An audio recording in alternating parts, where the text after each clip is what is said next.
Hello friends, welcome to learning with Priti. आपण मानक channel learning with प्रीति को मु स्वागत जनाउछि। मु आपण मानक पई आज गोटे नोटिफिकेशन नहीं आसी। नोटिफिकेशन टी होची ओडिशा पब्लिक सर्विस कमिशन रो एडवर्टाइज नंबर 18 2019-20 रो इटा एडवर्टाइज नंबर जोटा कि पोस्ट अछि recruitment to the post of lecture in different discipline in group A of Odisha Education Service College branch in government degree college मानकर recruitment पई एटा आपनकर vacancy टे रहिछि।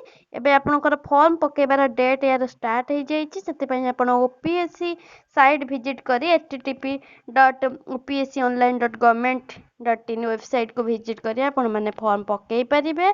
सेति पई मु आपनकु एलिजिबिलिटी क्राइटेरिया फॉर्म डेट मु आपन माननकु सब जणाई दउछि।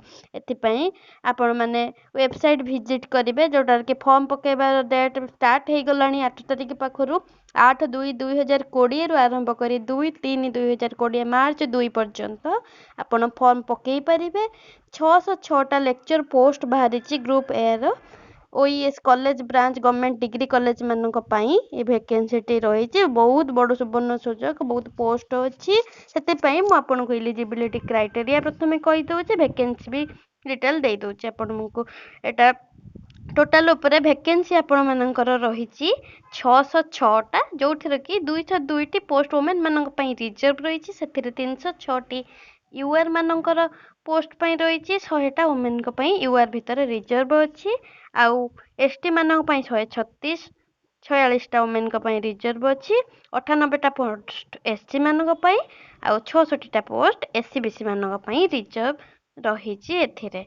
तो टोटल ऊपर देखा गले वैकेंसी आपनकर स्क्रीन रे देखि पारुथुवे 6टी वैकेंसी बाहरी सब डिसिप्लिन पई बाहरी anthropology botany chemistry commerce economics education English environmental science geography geology history logic and philosophy mathematics Odia physics political science psychology sociology life science zoology ए सब रे आपण मानकर वैकेंसी बाहरी सेथि पई आपण को एजुकेशनल क्वालिफिकेशन आपण माने पीजी करिथिबा दरकार 55% मार्क पीजी रे आपण निहाती पोस्ट ग्रेजुएशन रे रखिथिबा दरकार मास्टर डिग्री रे आ सेकंड क्लास पाइथिबे 55% मिनिमम रखिथिबा दरकार। ताहाले आपण एलिजिबल फॉर्म पकेबा पई एथिरे provided the candidate belong to scheduled caste और scheduled tribe मानक पई 50% रखिथिले